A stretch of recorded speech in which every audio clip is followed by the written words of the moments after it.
যে 7টি উপায়ে বদলে ফেলবেন নিজের জীবন। শপিং, কি করব না করব, জীবনের লক্ষ্য, কাজ, এমন অনেক কিছু ভাবতে ভাবতেই হয়তো এমন কিছু চলে আসে যা জীবনটাকেই পরিবর্তন করে দিতে পারে।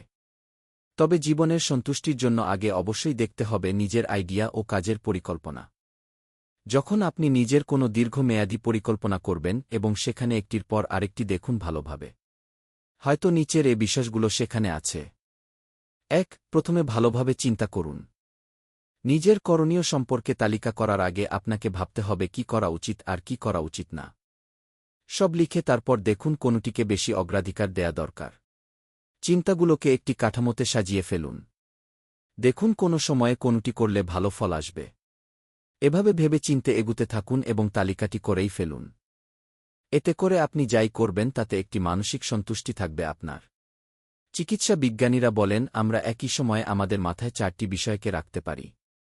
2. নিজেকে আরও সফল করে তুলুন। তালিকাটি আক্ষরিক অর্থেই আপনাকে সফল করে তুলতে পারে এবং এটিই হতে পারে বেশি কার্যকর।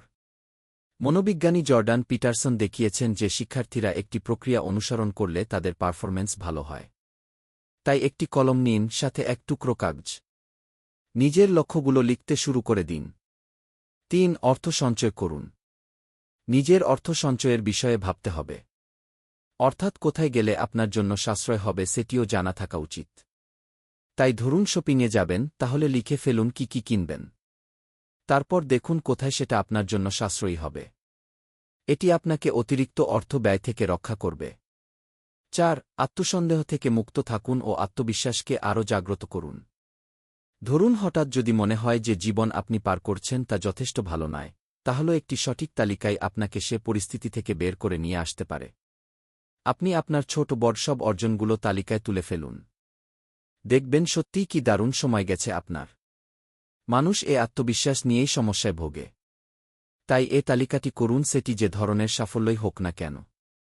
এরপর দেখুন নিজের যোগ্যতা সম্পর্কে আত্মবিশ্বাস আরও কিভাবে বাড়ে। 5. নিশ্চিত করুন যে কোনো ভুল করছেন না। এটি আপনাকে কোনো বিপর্যয় থেকে রক্ষা করবে। এ ধরনের একটি চেক লিস্ট তাই জরুরি। বিয়ের পরিকল্পনা বা ছুটিতে যাওয়ার পরিকল্পনা। এ সময় লিখে ফেলুন কি কি দরকার। দেখবেন দারুণ পরিকল্পনা হয়ে যাচ্ছে। 6. সুনির্দিষ্ট পরিকল্পনায় স্থির থাকতে নিজেকে সহায়তা করুন। আমাদের মস্তিষ্ক অনেক সময় মনে করিয়ে দেয় যে কোনো কাজগুলো শুরু করেও আমরা শেষ করিনি। আর এ কারণে যখন আপনি মনোযোগ দিয়ে কোনো কাজ করছেন তখন দেখবেন আরেকটি বিষয় মনে এসে আপনার কাজের ব্যাঘাত ঘটিয়ে দিচ্ছে। এজন্য মনোবিজ্ঞানীরা বলেন কোনটা করবেন তা লিখে ফেলুন এবং সে অনুযায়ী কাজ করুন। 7. যে জিনিসগুলো আপনাকে দমিয়ে রেখেছে সেগুলোর মুখোমুখি হন। যেসব বিষয় আপনাকে এগুতে দিচ্ছে না বা দমিয়ে রাখছে সেগুলোর মুখোমুখি হন। হয়তো মনে হবে বিষয়টি সুখকর নাও হতে পারে। তারপরেও মোকাবেলা করুন।